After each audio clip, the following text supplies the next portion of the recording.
So a few years ago I made a couple of videos about rudder pedals. One of those was about what use it is really to have rudder pedals in our flight sims. The other was a comparison of 3 different sets of pedals you could buy out there, more or less representative of low-end, mid-range and high-end. And those were the Cytec ProFlight pedals, representing the low end. At the high end I had a set of pedals from Flight Link, and the mid-range was the MFG Crosswind pedals, which are these ones, and I have been using them to this day. If you don't know about these pedals, these are absolutely fantastic, amazingly well engineered pedals, still available now. This is version 2, serial number 1211. Version 3 is the currently available version. They're essentially the same. I think there's a combat version as well, which I'm not sure if it's actually physically different in construction. It's hard to see how it could be any better. Maybe a bit different in the look. You can get them in dark graphite colour as well. The originals were all this colour. If that matters to you. This is just such an amazing piece of engineering. It's completely adjustable. You can see it's the basic parallelogram design, which is quite familiar from a number of other rudder systems. We've got toe brakes, of course. We've got adjustment for the toe brake angle. We've got the foot, I don't know what you call this, toe in out adjustment. We've got tension adjustment for the independently for the toe brakes. We've got multiple ways to adjust the tension of the basic rudder action. The tension is basically controlled by this spring here. We've got a wind in and out adjuster. I'm not sure if you're seeing this at the front. We've got a 2-position anchor point for the spring at the rear. So again, a lot of adjustment there. We've got now the action of this is controlled by, uniquely in my experience, by a mechanical cam, which is this little thing here resting against this, I don't know what you call that thing. And we can swap the cams in and out to give you a different feel. So you know, the degree of notchiness in the centre, the actual, you know, it's a very carefully engineered curve there. And I have another cam here. This is the optional. It comes with 2 cams which are just numbered, cam 6 and cam 4. I've got cam 4 installed, which is the general purpose GA cam. I did purchase, when I bought these, the optional cam 5, although I've never used it. Cam 5 is supposed to be more realistic for general aviation aircraft, but it's different, you know, the feel is different out towards the extremes. So anyway, that's what the cams are for. You can adjust the distance from the wall, because when you push on these, depending on how you've got them adjusted, they want to slide away from you. So we've got wall spaces there. Can't think of any other adjustments. There probably are some.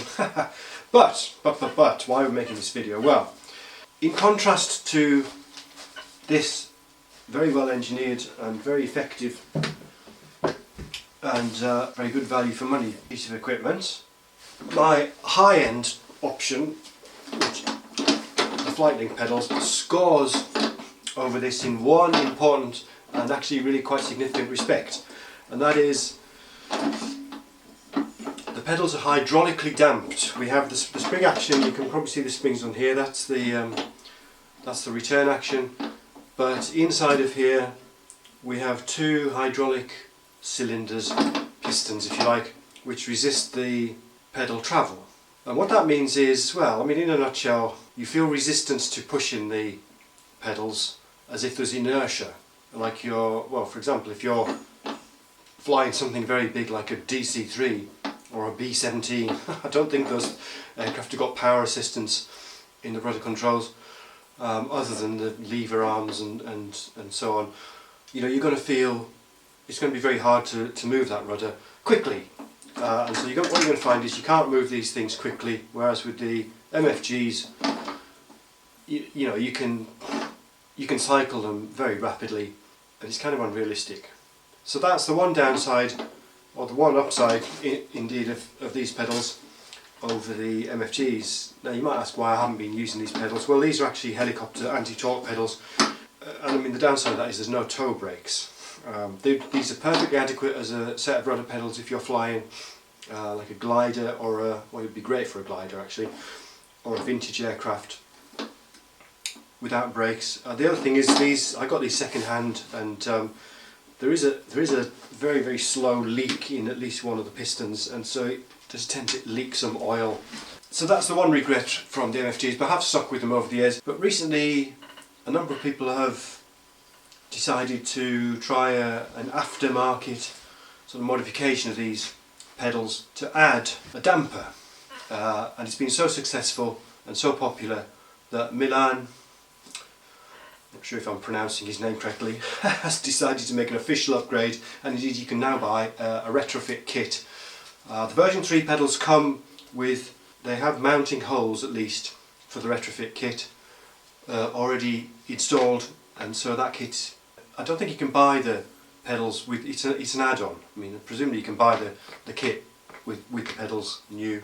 So the older pedals such as these, the version 2 and the version 1, are also well catered for.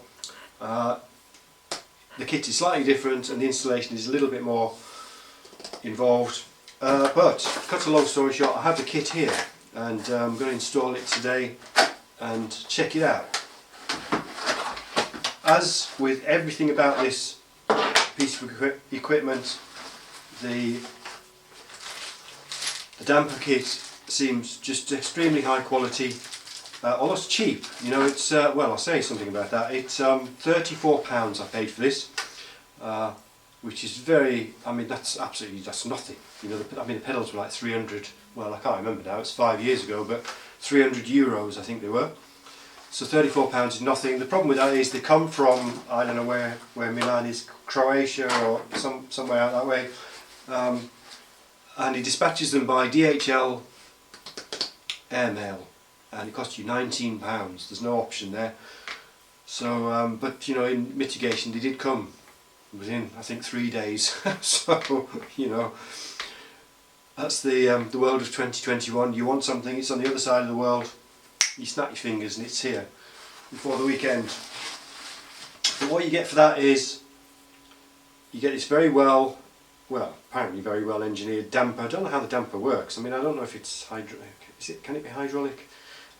But there it is, and it's got these two little, I don't know what you call these. They're sort of swivelable mounting points at either end, which need to be anchored onto the mechanism.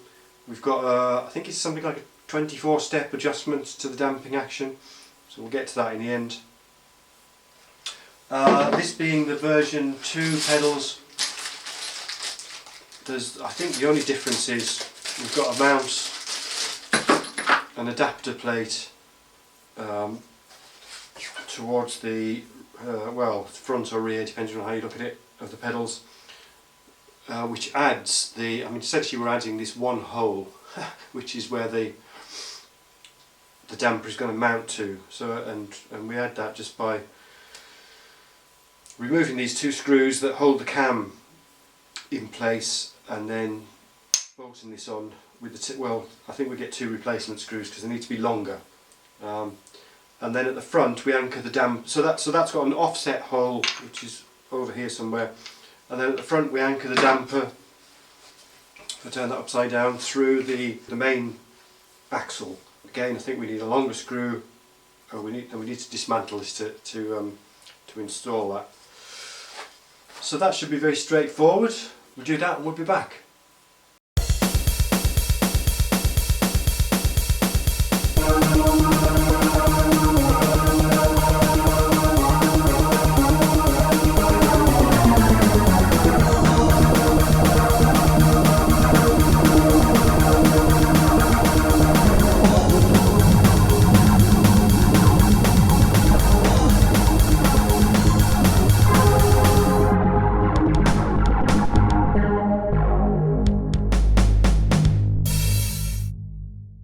So there it is with the damper fitted. We'll give it a test run. Well, there's definitely a difference there. Yeah. Let me wind that up a little bit.